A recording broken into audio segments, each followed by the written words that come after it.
Hello, everyone. Welcome to our second edition of our live leaders chat. Couldn't be more excited to get stuck into this conversation today. Thank you so much for joining us. As you probably know, as you may know, we're running a series of these events in the run-up to the market research event, which is happening early October. I'll tell you more about that at the end. But the previous event that we ran, the live leaders, is available on the TMRE website. Go check it out if you want. The recording from this one will be available right afterwards. Please share it with your friends. And there's a number of other events we're running between now and TMRE, which we'll tell you about at the end of this, and then also on the TMRE website. Please get stuck in, please get involved, please tell your friends. We've got a really interactive platform today. And so the first thing to say is I hope you're going to get involved in this conversation. We're really looking forward to your comments and your questions. So please type away, have fun with it, get involved, and we'll try and involve that as much as we can as we have our conversation today. So you're welcome to sit back and enjoy. You're also welcome to be a big part of it. And to that end, if you want to come on screen and ask your question or get involved in a discussion with us about the answer to your question, then you're very welcome as well. This platform allows it. So should you feel the need, ask a question, but also make sure your webcam is ready and your mic is ready. And I'll push a button to invite you on screen. And I'll tell you about that. You'll get the option to come on screen. You don't have to.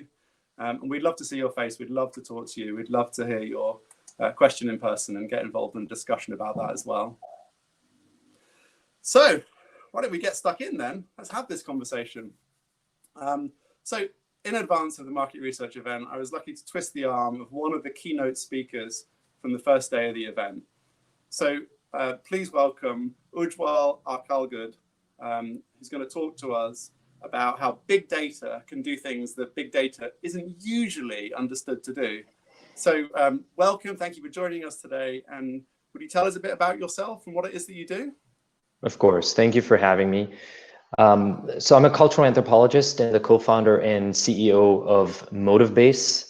And our organization uses artificial intelligence and anthropology to study the implicit or the hidden meanings behind human interactions. So I'll pause there. I'm sure we'll get into it as we go along. And I was fascinated when I saw this on the TMRE agenda, which is why I'm so glad to talk to you about it now. How can cultural anthropology and artificial intelligence go together? I want to explore that today. Tell me a bit more about cultural anthropology to get started. Let's make sure we're all on the same page of what we mean by that. Yeah, there are obviously many aspects to the application of cultural anthropology to business. The aspect that we are most concerned with is the study of meaning. So I'll give you a simple example. You know, if you take a word, let's say like plant foods, there are some obvious or explicit meanings associated with it, which is the literal technical definition or the dictionary definition of something. And then there's a series of implicit meanings also associated with the same term. What we are most concerned with in particular is how those implicit meanings intertwine themselves into the world of other more explicit meanings and how they shape people's mental models and understanding of topics, ideas, trends, and culture, and how, and this is key, how often or most often these implicit meanings are not paid attention to, not understood by organizations because they're so caught up in studying behavior, human behavior, that they forget to figure out what the implicit underlying meanings are that are being communicated every time people say or do something. So that's really what we do, is focus on these implicit meanings and apply cultural anthropology to do that. I have to say, many of the organizations I'm working with do exactly what you've just said. We're obsessed with who bought what, who looked at what, these behaviors. Right. And you know, we're honestly not mastered that yet, let alone trying to get to the meaning of the interactions. So that resonates with me for sure. Tell me more about the kind of data that you use and how you extract that level of meaning from it. Yeah, so the data we analyze is no different from the data that everybody else has access to. Our focus is in particular on data that has two sort of components, two elements to it. One in particular is this element of pseudonymity or anonymity. So platforms on the internet that allow people to hide behind a pseudonym.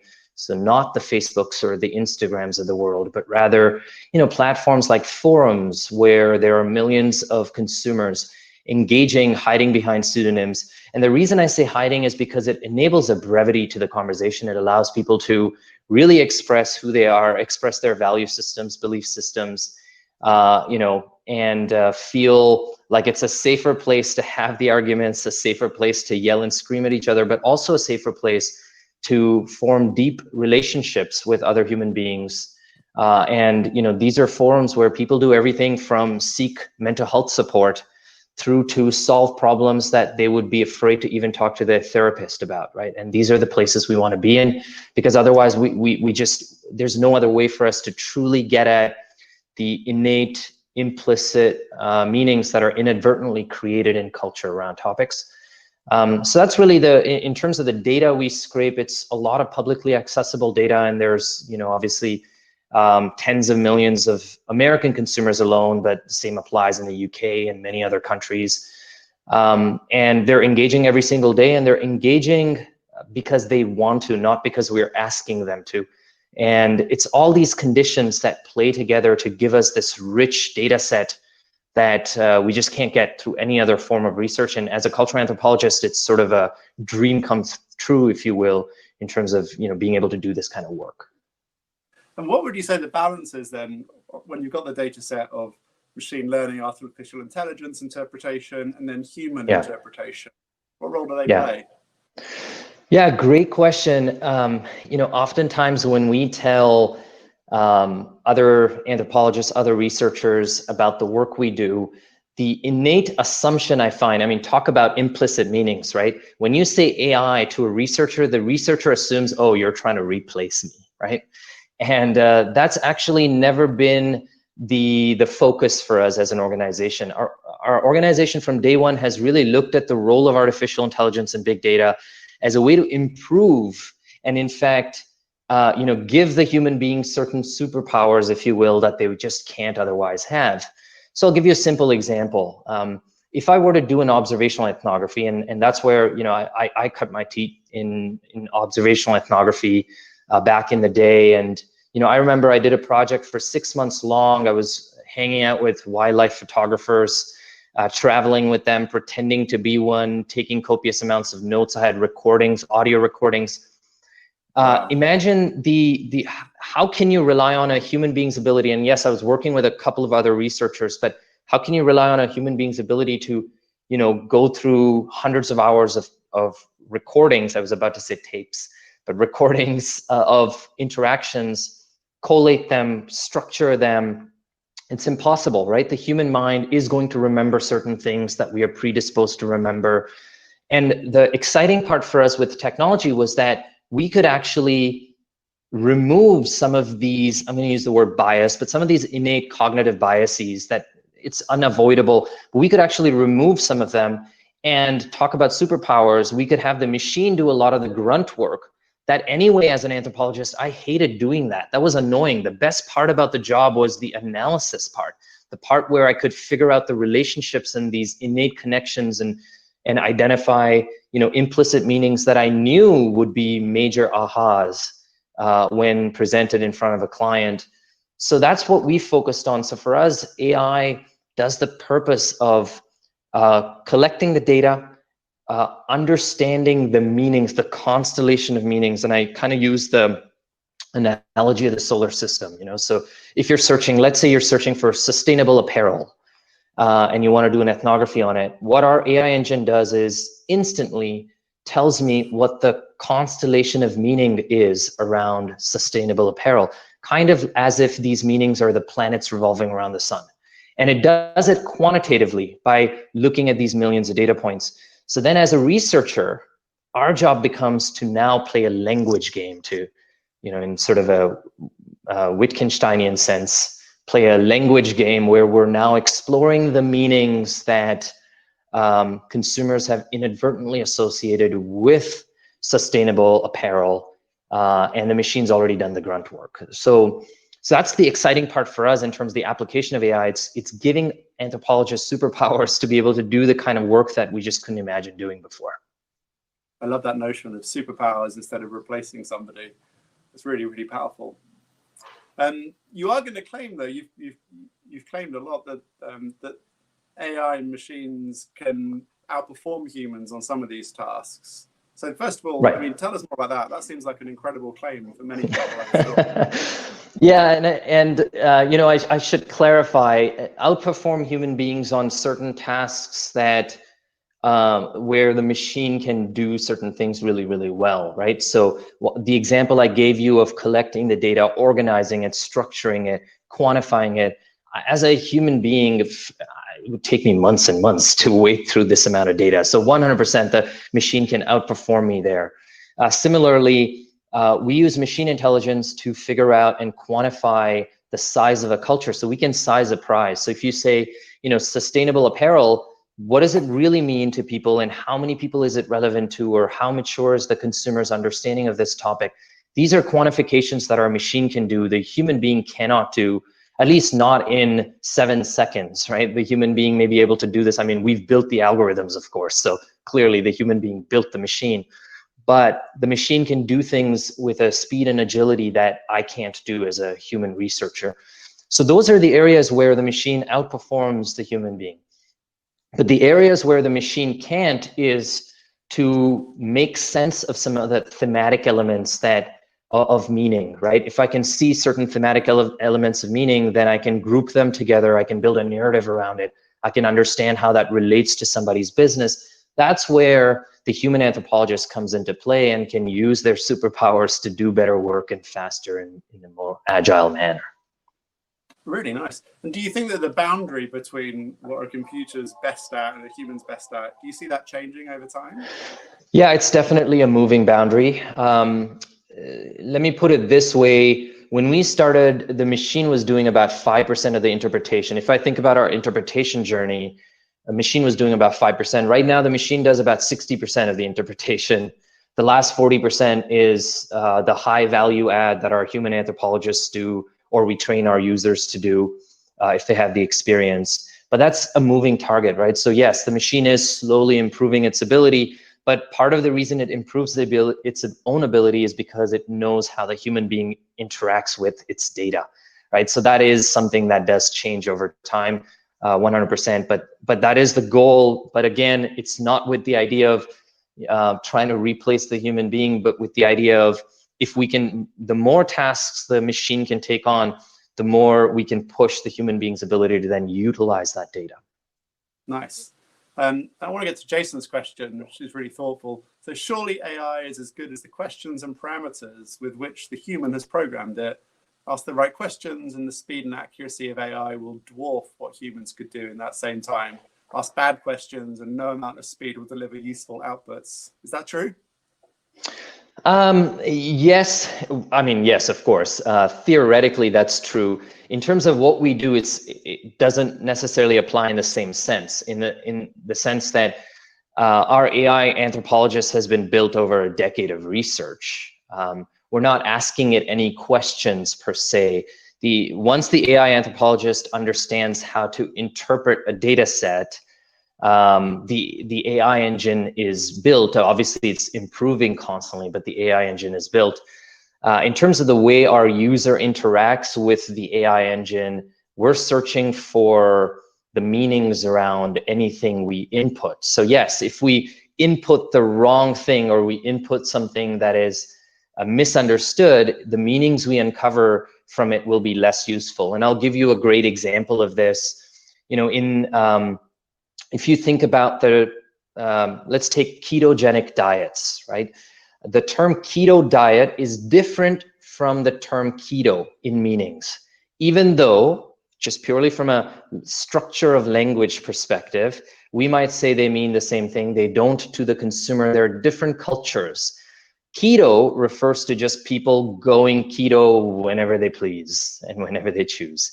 Keto diet is somebody who's on a keto diet and trying to follow certain parameters. So one simple example, The issue of fat intake doesn't come into play with somebody who's trying to be more keto, but the issue of fat intake comes into play with somebody who's following a keto diet.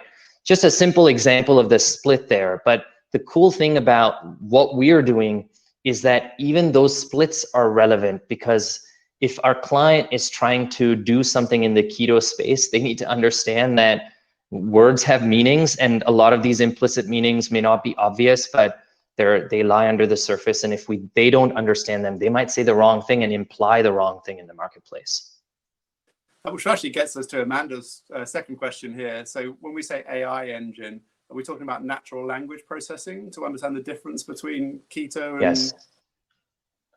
Yes, I mean, 100% we do natural language processing. In essence, what we have done is, I'll try to explain it in a succinct manner. I was really inspired 10, 15 years ago by the work of Pierre Bourdieu. And Bourdieu wrote a book called Distinction, French sociologist. And in Distinction, he basically talks about, I think 5, if my memory serves me right, 5 or 6 archetypes of human beings. And he says there are basically 5 reasons why you would do something. And each reason helps you acquire some sort of symbolic capital that you will trade with other people, right, in order to gain power, prestige, status.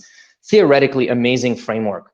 When we set out to do this kind of work, I had this hypothesis. I thought, you know, if I did enough ethnographic research, I would arrive at a bit of a saturation point where I would no longer uncover new motivations. But my hypothesis was, you know, since Bourdieu did his work, 40, 50 years have passed. The world is more modern, more complex, more nuanced. So maybe we'll uncover, you know, 50 motivations, 50 archetypes of human beings in, let's say, the United States. Boy, was I wrong. We ended up uncovering thousands. We did hit a saturation point, but we hit a saturation point after realizing that there were more than 4,500 motivations and attitudes and fears and value systems that govern human behavior. And together they make up billions of permutations. And that's in essence what powers our AI engine. Once we could figure out how to interpret data, we could now teach a machine to understand that. So in essence, we've given the machine the knowledge of, I don't know, 100 lifetimes that an anthropologist would have. But now that the machine has that sort of library, if you will, on the back end, it can now interpret data on the fly that we're feeding it based on culture and based on how people talk. So that's really what I mean by the AI engine. So 100% natural language processing is part of that, but a huge part of that is teaching a machine to think like an anthropologist in essence. And then you brought us onto the topic of microcultures, which I want to talk about as well. I mean, your book made me think differently about this topic. And I'm a big advocate of consumer segmentation, of clustering customers, consumers according to different need states. But you reject quite a lot of like traditional consumer segmentation in favor of this microcultures approach, right? Can you tell us a bit about that and why you think that? Yeah, absolutely. I mean, this isn't, I guess this concept isn't new. You know, everything from Buddhist philosophy all the way down to, you know, I guess more recently with the book, The Ego Trick by Julian Baggini. There's a lot of work showing that there is no such thing as a unified self. As human beings, our modern brains have built themselves in ways that we constantly try to create this sense of cohesiveness in our own behavior and our own mindset. And then we try to project the same sense of, you know, logic or structure onto other human beings as well. And that's why personas, segmentations tend to be preferred, because we like to say, yep, you know, this type of person always behaves this way. And we try to create this consistent thread or pattern of behavior, right? They buy, I don't know, I'm making this up, they buy organic skincare products, they buy organic food, they do this, they do that. And there's this consistency in the narrative that we like to project and create. And oftentimes the methods used for these kinds of research projects are methods where we ask consumers, and consumers themselves are trying to do the same thing with themselves, trying to create some sort of coherent narrative about who they are as people. The problem is, in reality, it's not true. You know, there is no clear logical connection between one part of myself and the other part. And we've seen this in the actual data. Just because somebody buys natural skincare does not mean they also buy organic food. Or just because somebody voted for Trump does not mean that they will not want to buy organic food from Whole Foods. The two connect. And I think it's these kinds of things that often, these misfires that allow us to realize that these are actually not misfires. This is quite common. This kind of logic doesn't exist, so why force it? And I think in the modern context, we now have the ability to do research in the context of something. So microcultures is really a way to say, let's study the meanings around a topic around a particular context. So for example, let's study the meanings around what makes skincare natural in the context of, let's say, women's skin health, right? So that's the idea that we propel forward, because the moment you change the context, the meanings change, and the moment the meanings change, the socio-demographics associated with it also change. So we're not saying by any means don't study socio-demographics. We need that for various reasons. We're just saying the socio-demographics are a byproduct. They're not the way in. Let's not assume that the socio-demographics precludes a certain consistency in behavior. Instead, let's figure out the meanings around an idea in a given context, and then look at the socio-demographics governing it. And when you start to do that, by the way, and this is not easy, I vehemently acknowledge that. This is not easy for organizations, billion-dollar organizations that are used to thinking a certain way. But with the companies we work with, we're slowly making progress in the right direction, because especially on the innovation side, when you free yourself out of the shackles of segmentations, you start to open the door to innovations that apply in a context and that apply to a set of meanings around an idea. And then the socio-demographics, again, are a byproduct. And it just frees us to not rely on those traditional tropes, and allows us to really make progress, especially in the speed and agility of decision making. And that's what's, to us, that's what's most exciting in terms of driving real agility. That's such a good challenge for all of us. I'm not sure we're going to have a chance to get to all these questions. There's some great ones coming in. Amanda's asked something really thoughtful. Again, what's your sense of the incidence of the population, or any skews, given the nature of the data set that you're working with? How representative is it? Yeah, I mean, it's a question that comes up quite a bit. The interesting thing is that today, there is no other data set that is more representative than the internet. Why? Because I can apply some of the basic concepts of behavioral economics, of randomness, with data sets on the internet that I can't do in any other forms of research. The other interesting thing about the internet is it represents everybody, including marginalized communities, racialized communities, everybody, which often are missed out in traditional research processes, just because, and again, of course, there are exceptions, by the way. If we're doing a project in China, we know there are limitations. Project in India, there are limitations. In the United States, in the UK, in France, the limitations are few and far between. Usually we operate in the 18 to 64 window, but now more recently we're extending that to 74, in fact, because the 65 to 74 is one of the most active populations lately on the internet. So that's also an amazing change. But for better and for worse for the world. I'm going to paraphrase Jason's question. Is there a tension between using lots of data to get sample size and having to use old data to get the sample size up, versus using very, very recent data which catches current trends? Is that a challenge?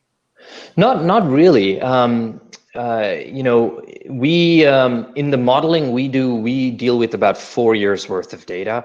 It's pretty consistent. And again, because we study the changes in meanings, we can model and study the changes of these meanings over time, and that becomes very, very interesting to see. I'll give you a simple example. If you searched feminism 2 years ago in the United States, the meanings around feminism were all over the map. There was deep confusion. In fact, I think And this may sound like a joke, it's not. I think feminism was the most searched term in the United States 2 years ago on Google. So it shows you what was going on, right? And today, 2 years hence, you'll see a lot more clarity. The meanings are starting to converge towards one another. There's more maturity. There's more consistency in people's understanding of what feminism is, how it applies to skincare, to apparel, to food, and so on and so forth. It's really interesting. These connections didn't exist just 2 years ago. I mean, they existed, but they were, very, very niche. They were with, very small portions of the population. I think that's what's interesting, that we can model these changes over time and measure these changes over time. Nice. I'm going to ask you for a one-word answer to this question. Let's see if this will work. Make no mistake, the machines will never write the report, the researcher will, James says. Yes or no? Yes, for now. You got away with more than one word, right? Very well done. I want to bring us on to the topics of the world that we live in today, with the civil rights crisis and the environmental crisis and the health crisis that we're facing. How has this been useful in thinking about all of those issues and topics and challenges? I'll tell you this, we're in a very fortunate position. A lot of our clients have made pledges, for example, in addressing racial injustice in the country. And we're in a fortunate position where, having made the pledge, they then come to us to help them and be an important source of input to help them figure out what is it that the consumer really wants. And this is not about asking the consumer, this is about exploring the meanings. And I'll give you one little example. The media talks about certain things around the racial injustice the most, right? For example, mass incarceration, police brutality. But what you'll find is a lot of the things that aren't talked about, people are talking about quite a bit, and they're very relevant to people. One example is this notion of creating equitable cities. So people actually talk about having, better access to different neighborhoods. So for example, being able to take public transit from a Black neighborhood to a white neighborhood doesn't exist in many cities today. Detroit, Atlanta, many other cities are great examples of that. These are very specific examples of areas where consumers are discussing and they want change, but organizations often don't hear that because those meanings aren't studied. But these meanings exist, and there's so many of them. I can't go into some of them because I would be going into some proprietary work we're doing, but it's fascinating and it's always surprising. And the part that I'm always taken aback by is how specific consumers are. Hey, corporation, here's what I want you to do for me. And that's amazing for the companies we work with. And we can see that every day. Really nice. So we've got time for one more question, I think. So I want to make this very practical for people who don't have vast databases of text and huge AI, trained AIs. What tips have you got for people who don't have that at their fingertips right now? How can they apply some of these ideas? The simplest is to separate this notion of meaning and to separate the explicit from the implicit. That's the simplest piece of input I can give people, because the moment they start to put that frame onto the data they're getting, whatever collection method it might be, they will start to realize that there might be more under the covers. And oftentimes we doubt ourselves, our own innate abilities to interpret some of the things we're seeing. So I often tell people not to be afraid to interpret. There are many ways to validate and further the hypotheses you might have, but don't be afraid to interpret, and don't be afraid to say there's something more to the picture beyond the obvious. And the moment you do that, the moment you think about behavior through the lens of meaning, it will change how you think about insights. Thank you so much. You've really changed my thinking on the role of AI in research, on the role of these data sets, the impact they can have if they're used in a different way, and on microcultures versus segments and some of the trade-offs there. So thank you for that as well. I want to keep us to time. So I know we could go on talking all day, but we promised 30 minutes. Let's keep it there. I want to say huge thank you for joining us today. Huge thank you in advance for your keynote talk on the 5th of October, I think, on the first day of the market research event. we're looking forward to that. If anyone has questions that weren't answered today, or questions they didn't ask today, 5th of October is your chance to ask them again. So tune into the market research event. In advance, I promised you an update on the other events we've got. So the Consumer Insight and Data Science Summit is on next Tuesday on the 15th. So please join us for that. A highlight's going to be a debate on the role of machines versus researchers, and which one is most powerful these days. So you'll be interested in that. We'll pick up on some of these themes, I'm sure. Hear two sides slugging it out to argue their case. A week later then is the Future of Foresight Summit on the 22nd. Join us for that. It's going to be a lot of fun as well. And then the main event, the market research event, is on the 5th till the 8th of October. I'll escape my flat and we'll be doing that in an office down the street. It'll be super professional. And this is where we can hear your keynote talk, and we'll have thousands of people and loads of great talks to listen to as well. So huge thank you to everyone for tuning in. Thank you for the questions. We couldn't have done it without you. And thank you, Ujwal, for that. Really, really appreciate it. Thank you very much. Bye. Cheers.